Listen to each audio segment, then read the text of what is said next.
So the customer had called in complaining that the water was not shutting off when the systems were shut down. So we were out to see if we could find the problem, and figured I would show how the iConnect can help with testing a geothermal system.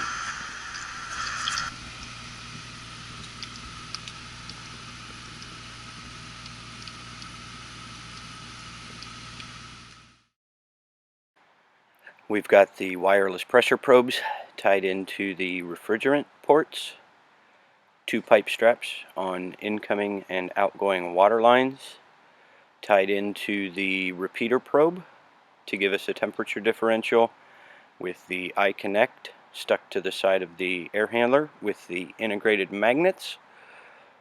And then we can see on the tablet the pressures and water differential temperature.